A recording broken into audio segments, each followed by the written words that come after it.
Now, what actually is convergent science and why is it important? It's essentially an interdisciplinary approach to science, and exciting things happen when two different disciplines meet. It's often at the meeting point of two different sciences that we get the real action. And it's important because it's going to influence a lot of things in medicine and health. Now, we can have some good examples of convergent science. My best one is actually the Human Genome Project. When you think about the Human Genome Project, it's genetics, it's molecular biology, biochemistry, and it is very much information technology. With the enormous amount of data that is generated, you've got to have computational skills and bioinformatics to make sense of it. Now, why is this important? Well, I'll give you one clear-cut example. This is in the new emerging field of personalised medicine. If you have a cancer and you have certain molecules on the surface of that cancer which have mutated, that'll be your cancer. It'll be different from Vlad's cancer. He'll have different mutations. And we can target drugs to go into that particular cancer once we know the genetics, once we know the biochemistry. That's a really good example of convergent science. I'll give you another one if you like. This comes now from my own field of autoimmune diseases. Now, autoimmune diseases, clearly being diseases, is clinical medicine, right?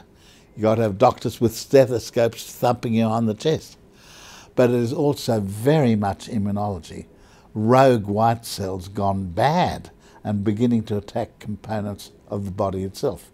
A very good example is type 1 or juvenile diabetes, where the bad white cells, which should be protecting you against the Ebola virus and against other germs, are actually attacking the cells of the pancreas that make insulin. So you become insulin deficient, you become diabetic. Beautiful example of convergent science, the clinical melding with the immunological. Now, one thing that needs to be said is that convergent science will have a big impact on education and training. When I was a youngster, I thought I was pretty clever just to learn about cellular science, cell biology, immunology and so forth.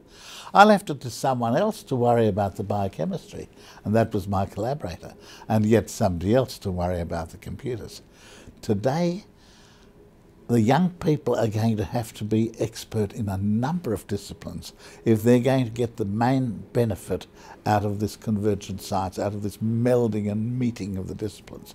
And by the way, human capacity is pretty considerable.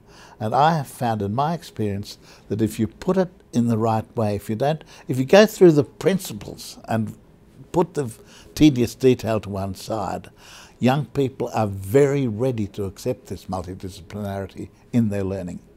Now, you might well ask, why is convergent science important to Victoria and Australia's future?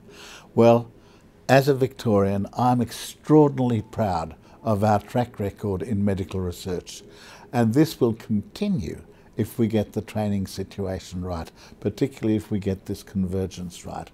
And look, it's very important, not only because of the contribution that we make to global science and to global health, but also because of the number of experts that we train up.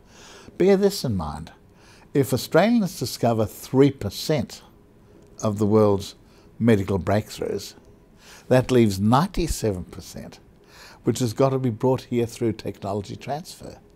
And these experts that are themselves in the battlefields, themselves engaged in the search for new knowledge, themselves part of the international networks, they are the agents of technology transfer. So in the fields that we haven't been the discoverers, we'll be fast followers, and we'll get the very best of modern medical practice to the Australian citizen. Now that brings us, of course, to the Convergent Science Network. This body has got such an excellent track record in every aspect of communication.